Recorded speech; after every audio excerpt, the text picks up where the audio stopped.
उत्तर प्रदेश के आजमगढ़ जिले के वरिष्ठ पुलिस अधीक्षक डॉक्टर अनिल कुमार ने भ्रष्टाचार में लिप्त एक सब इंस्पेक्टर के खिलाफ कड़ा एक्शन लिया है। सब इंस्पेक्टर द्वारा मारपीट के मुकदमे में त्वरित कार्रवाई के नाम पर वादी से 5,000 रुपए रिश्वत मांगने के मामले में कराई गई जांच के बाद ये कार्रवाई की गई है। फिलहाल डॉक्टर अनिल कुमार ने आरोपी सब इंस्पेक्टर को निलंबित कर भ्रष्टाचार निवारण अधिनियम के तहत जेल भेज दिया। इस कार्रवाई के बाद पूरे महकमे में हड़कंप व्याप्त है। सब इंस्पेक्टर का नाम लाल बहादुर प्रसाद है। वह देवगांव थाने में तैनात थे। आवेदक वादी आकाश चौहान पुत्र राम जियावन चौहान ग्राम मिर्जापुर थाना देवगांव जनपद आजमगढ़ द्वारा अवगत कराया गया कि ग्राम प्रधान सोनू प्रजापति द्वारा अपने साथियों के साथ पुरानी रंजिश के चलते उनके साथ मारपीट की घटना की गई, जिसमें उन्हें चोटें आई।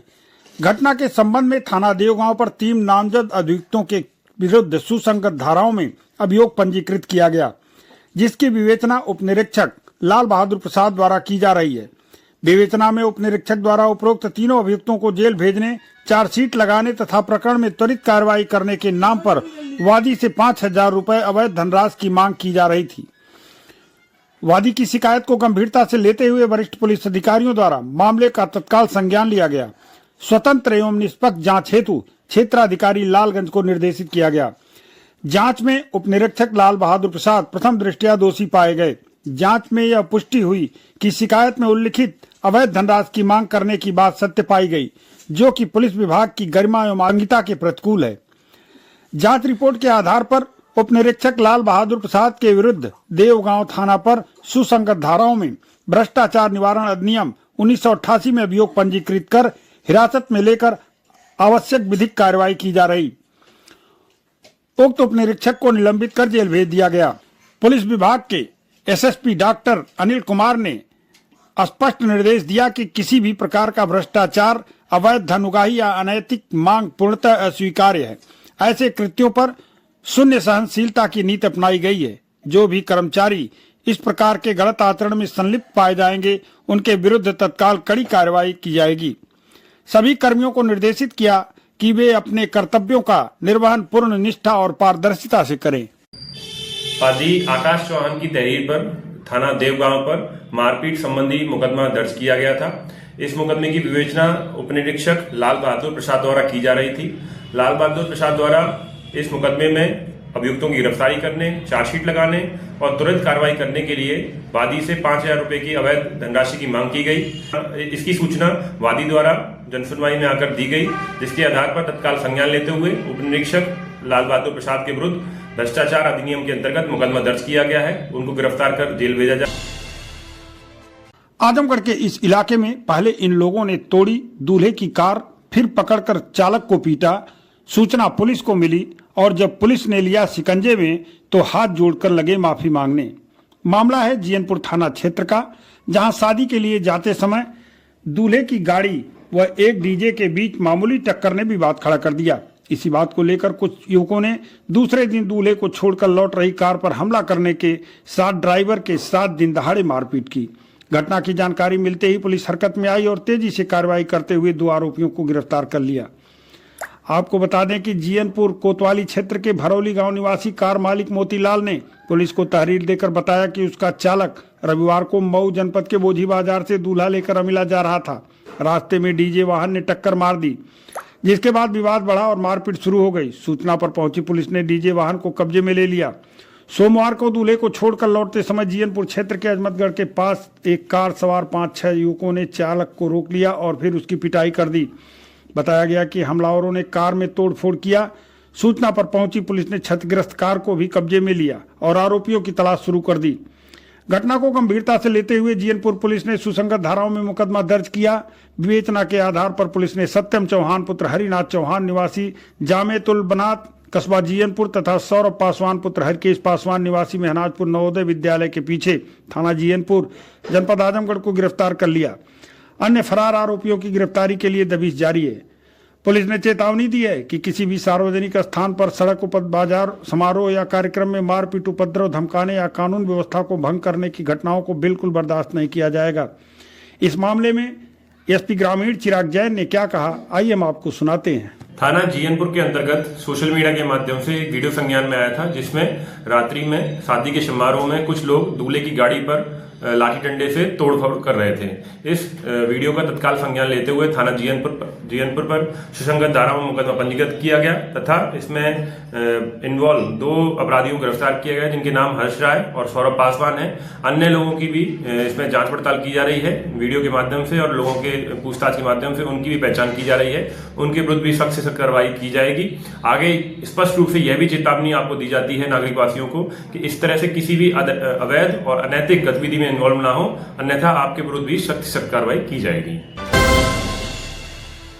जिला कांग्रेस कमेटी आजमगढ़ के जिला अध्यक्ष कौशल कुमार सिंह उर्फ मुन्ना राय ने मौजूदा भारत निर्वाचन आयोग द्वारा संचालित एसआईआर प्रक्रिया को लेकर अपना विरोध जताया है और मांग किया है कि इस प्रक्रिया का सरलीकरण किया जाए।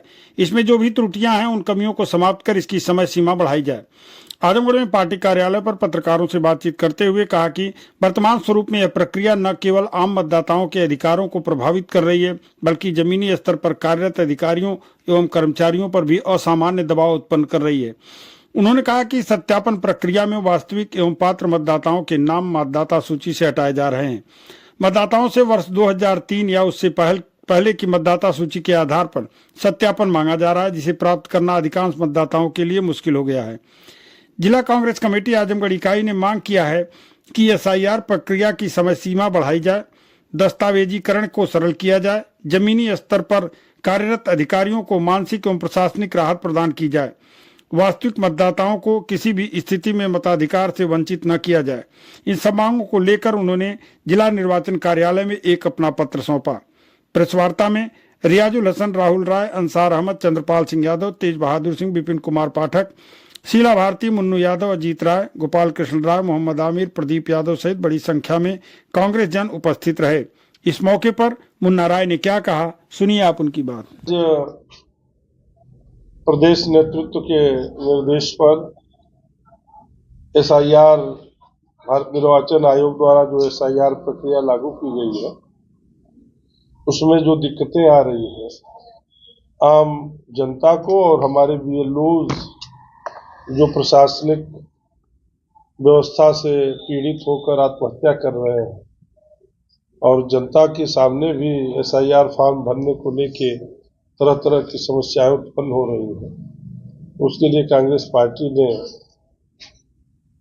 निर्वाचन आयोग से अपील किया है कि इसमें सुधार लाया जाए, समय सीमा बढ़ाई जाए, दस्तावेजीकरण की प्रक्रिया को सरल किया जाए, जमीनी स्तर पर कार्यरत अधिकारियों को मानसिक और प्रशासनिक राहत प्रदान की जाए, वास्तविक मतदाता किसी भी कीमत पर वोट देने से वंचित न रहे। ये हमारी मुख्य मांग है कि इन चारों का विशेष ध्यान भारत निर्वाचन आयोग दे।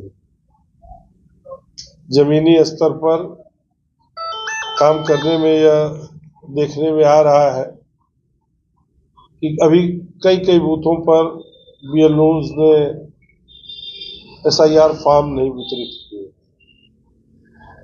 2003 की वोटर लिस्ट उन लोगों के पास नहीं है। 2003 के वोटर लिस्ट का सत्यापन नहीं हो पा रहा है। इन सारी दिक्कतों को देखते हुए 1 महीने का समय जो दिया गया था, अभी 15-20 दिन बीत चुके हैं। आज हम लोग 25 तारीख को यह पीसी कर रहे हैं। लगन उसमें भी बहुत सारे लोग उलझे हुए हैं, चाहे वो बीएलओज हैं, चाहे वो आम जनमानस है। शादी का कड़ा लगन है। 1 महीने का समय बहुत कम है। भारत निर्वाचन आयोग से हमारी अपील है, कांग्रेस पार्टी यह अपील करती है कि समय सीमा बढ़ाई जाए, दस्तावेजीकरण प्रक्रिया को सरल किया जाए और प्रशासनिक उत्पीड़न बीएलओज को और मानसिक राहत दिया जाए, जिससे कि उनके ये जो आत्महत्या संबंधी जो सूचनाएं मिल रही हैं भारत में, यह काफी पीड़ादायक है, कष्टकारी है। कांग्रेस पार्टी इसकी निंदा करती है और समय सीमा बढ़ाई जाए। समय सीमा जितना कम से कम, हमको तो लगता है कि 2 महीना का समय और दिया जाए। इससे 2003 की वोटर लिस्ट को लेकर बहुत सारी समस्या है। सबसे ज्यादा मूल समस्या उसी से, जिसको इन्होंने आधार माना। तो उस प्रक्रिया को भी सरल करें और आम मतदाता, कोई भी मतदाता जो भारत का नागरिक है, वो वोट के अधिकार से वंचित न हो। यह प्रक्रिया चाहे जैसे भी जिस सरलीकरण किया जाए, लेकिन यह सुनिश्चित किया जाए कि कोई भी मतदाता वोट के अधिकार से वंचित न हो। महीने कम से कम और बहुत ज्यादा तो नहीं, लेकिन 2 महीना निश्चित रूप से, कि जिससे सारे लोग अपना काम सरलीकरण तरीके से, इसलिए कि ये लगन या आम जनमानस इससे भी प्रभावित है।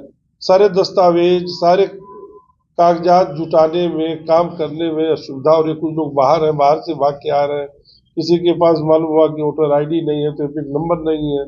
ये सारी चीजों को देखते हुए बहुत बड़ा समूह है, इतना बड़ा प्रदेश है, तो इसलिए इनको 2 महीना, 1 महीने का समय कम था। 4 दिसंबर से प्रचार प्रसार। अभी तो कितने बूथों पर, हमारे स्वतः बूथ पर एसडीएम से मैंने कहा तो 3 दिन पहले एसआईआर फॉर्म बांटा गया, 3 दिन पहले। तो ऐसी बहुत जगह है एसआईआर फॉर्म तक नहीं बटे हैं अभी। आजमगढ़ के जिलाधिकारी रविंद्र कुमार ने बताया कि उत्तर प्रदेश शासन के मंशानुरूप समस्त विद्युत वितरण निगमों में 1 दिसंबर 2025 से 28 फरवरी 2026 तक एलएमबी 1 में 2 किलो भार तक घरेलू व एलएमबी 2 में 1 किलो भार तक कॉमर्शियल के नेवर पेड उपभोक्ताओं के लिए विद्युत बिलों में तथा विद्युत चोरी के समस्त प्रकरणों में राजस्व निर्धारण में छूट हेतु बिजली बिल राहत योजना 2025-26 लागू की गई है। योजना के अंतर्गत उपभोक्ता यदि बकाया बिल एक मुश्त भुगतान करना चाहते हैं तो उन्हें सरचार्ज में 100% ब्याज तथा मूलधन में अधिकतम 25% तक छूट प्रदान की जाएगी।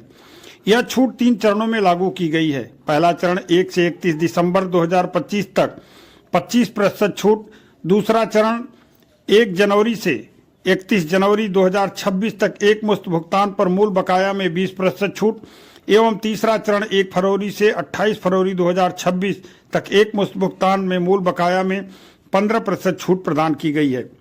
जिलाधिकारी ने बताया है कि पिछला बकाया बिल 500 एवं 750 की आसान किस्तों में भी भर सकते हैं।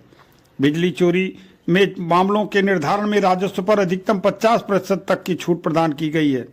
बिजली बिल राहत योजना 2025-26 के सफल क्रियान्वयन हेतु जिला स्तर पर सुदृढ़ प्रशासनिक सहयोग एवं जन जागरूकता में वृद्धि व कार्यक्रम को प्राथमिकता के आधार पर संपादित कराने हेतु विभिन्न विभागों में आम जनमानस एवं अन्य प्रासंगिक माध्यमों से प्रचारित करें, जिससे अधिक से अधिक पात्र उपभोक्ता इसका लाभ उठा सके। उन्होंने अपील किया है कि समस्त पात्र उपभोक्ता इसका लाभ उठाएं।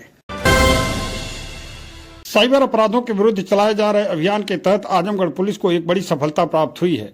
वरिष्ठ पुलिस अधीक्षक डॉक्टर अनिल कुमार के निर्देशन, अपर पुलिस अधीक्षक साइबर क्राइम विवेक त्रिपाठी तथा क्षेत्राधिकारी नगर शुभम तोदी के नेतृत्व में कोतवाली एवं साइबर सेल की संयुक्त टीम द्वारा OLX के माध्यम से साइबर ठगी करने वाले एक अभियुक्त को गिरफ्तार किया गया है। गिरफ्तार अभियुक्त के पास से एक mobile, Vivo phone, 4 debit card, 1 pan card, motorcycle बरामद हुआ है। इस युवक के खिलाफ सरायमीर, मेहनगर, दीदारगंज तथा सर कोतवाली में विभिन्न धाराओं में मुकदमे दर्ज हैं। गिरफ्तार अभियुक्त का नाम अमन यादव 20 वर्ष पुत्र किशुन यादव जो निवासी ग्राम हठौता थाना जहानागंज जनपद आजमगढ़ का निवासी है। आवेदक अमन निषाद निवासी रामायण मार्केट कोलघाट को OLX ऐप पर मोबाइल फोन का विज्ञापन दिखा। संपर्क करने पर फ्रॉडस्टर ने QR कोड भेजकर फोन पे से भुगतान कराया। पैसा भेजने के बाद फ्रॉडस्टर ने विज्ञापन हटा दिया तथा आवेदक को ब्लॉक कर दिया। आवेदक द्वारा शिकायत थाना कोतवाली हेल्पलाइन 1930 व www.cybercrime.gov.in पर दर्ज कराई गई। थाना कोतवाली साइबर टीम द्वारा त्वरित कार्रवाई करते हुए संदिग्ध खाते को होल्ड करा दिया गया। 23 नवंबर को सुसंगत धाराओं में इस मामले का अभियोग पंजीकृत किया गया। जांच में यह पाया गया कि अभियुक्त ने अन्य व्यक्तियों से भी ऐसे ही साइबर ठगी की है, जिनके 6 अलग अलग एक्नॉलेजमेंट नंबर हैं। तकनीकी टीम व साइबर सेल के सहयोग से 3,900 रुपए की संपूर्ण राशि होल्ड कराई गई। मुखबिर व तकनीकी इनपुट के आधार पर संयुक्त टीम ने शहर कोतवाली के कोलबाज बहादुर बंधा के पास से अभियुक्त को गिरफ्तार किया। आजमगढ़ पुलिस ने एक संदेश दिया कि ऑनलाइन खरीदारी में QR कोड, अज्ञात लिंक के माध्यम से भुगतान न करें। किसी भी साइबर अपराध की स्थिति में तुरंत 1930 पर कॉल करें। आजमगढ़ में मंगलवार को श्री सुंदर गुरुद्वारा मातबरगंज आजमगढ़ में धन धन श्री गुरु तेग बहादुर साहिब जी के महाराज भाई मती दास जी, भाई सती दास जी एवं भाई दयाला जी का 350वां शहीदी दिवस बड़े ही श्रद्धा के साथ मनाया गया। सुबह गुरुद्वारे में सिख समाज के लोगों के साथ साथ हिंदू समाज के लोगों ने भी गुरुद्वारे में आकर गुरु महाराज को श्रद्धांजलि अर्पित की एवं उनके बलिदान को नमन किया। गुरु तेग बहादुर जी सिख धर्म के 9वें गुरु थे। उन्हें साहस और शौर्य के प्रतीक के लिए जाना जाता है। 1675 में उन्होंने धर्म, मानवता और मानवीय मूल्यों की रक्षा के लिए अपने प्राणों का बलिदान दिया था। उनका जीवन उन्हें सिखाता है कि सच्चाई और न्याय के लिए कभी पीछे नहीं हटना चाहिए। वे एक महान योद्धा, धर्मगुरु और देशभक्त थे। उन्होंने धर्म, इंसानियत और देश की रक्षा के लिए अपना जीवन बलिदान कर दिया। इसी कारण उन्हें हिंद की चादर का सम्मान मिला। उनके शहीदी दिवस पर उनके आदर्शों को याद करना चाहिए। उन्होंने सिखाया कि धार्मिक स्वतंत्रता और मानव कल्याण कितने महत्वपूर्ण हैं। गुरु तेग बहादुर जी का जन्म 1 अप्रैल 1621 को अमृतसर में हुआ था, जहां वे छठे सिख गुरु हरगोबिंद साहिब जी के परिवार के छोटे पुत्र थे। बचपन में उनका नाम त्यागमल था और वे एक योद्धा और आध्यात्मिक विद्वान बने। उन्होंने 1664 में 9वें सिख गुरु के रूप में पदभार ग्रहण किया।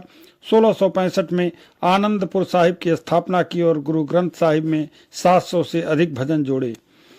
उन्होंने औरंगजेब के शासनकाल में जबरन धर्म परिवर्तन का विरोध किया, जिसके कारण 24 नवंबर 1675 को दिल्ली में मृत्युदंड दिया गया।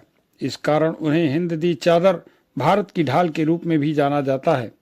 गुरु तेग बहादुर साहब को मुगल बादशाह औरंगजेब ने 1675 में इस्लाम न अपनाने के कारण दिल्ली के चांदनी चौक में सार्वजनिक रूप से शीश कलम करके शहीद कर दिया। औरंगजेब ने गुरु तेग बहादुर और उनके अनुयायियों को धर्म बदलने के लिए मजबूर करने का प्रयास किया था, जिसका गुरु ने विरोध किया और कहा कि वे अपना शीश तो कटा सकते हैं लेकिन अपना केस नहीं। उनके सम्मान में दिल्ली में गुरुद्वारा शीशगंज साहिब और गुरुद्वारा रकाबगंज साहिब बनाए गए। इस मौके पर वहां पर उपस्थित लोगों ने क्या कहा, सुनिए आप उनकी बात।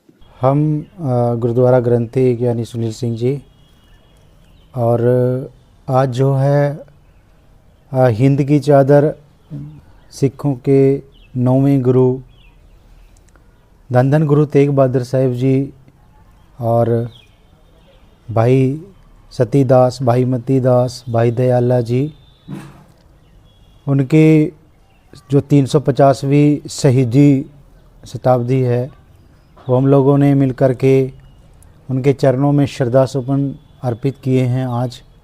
और उनकी 350वीं शहीदी को मनाते हुए श्री सुंदर गुरुद्वारा में सवेरे कीर्तन दरबार सजाया। उसमें उनके द्वारा रची बाणी का जाप हुआ और उसके बाद संगतों ने हाजिरी लगाई। सभी धर्मों के लोग हाजिर होके गुरु चरणों में श्रद्धा सुमन जो है अर्पित किए। गुरु साहब ने बड़ी ही कृपा करी है। सनातन धर्म की रक्षा के लिए उन्होंने दिल्ली के अंदर आज से 350 साल पहले अपने प्राणों का बलिदान जो है दिया था और हिंदू समाज को बचाते हुए कश्मीरी पंडितों की रक्षा के लिए उन्होंने इतना बड़ा बलिदान दिया है। सो उसी को याद करते हुए गुरु चरणों में नमन करने के लिए हम लोग श्री सुंदर गुरुद्वारा में सवेरे से हाजिर थे सेवा में गुरु महाराज की, और सब ने मिलजुल करके गुरु साहब को नमन किया है, उनके चरणों में प्रणाम किया है। गुरु साहब अपना आशीर्वाद इसी तरह सारे संसार में बनाए रखें। वाहिगुरु जी का खालसा, वाहिगुरु जी की फतेह।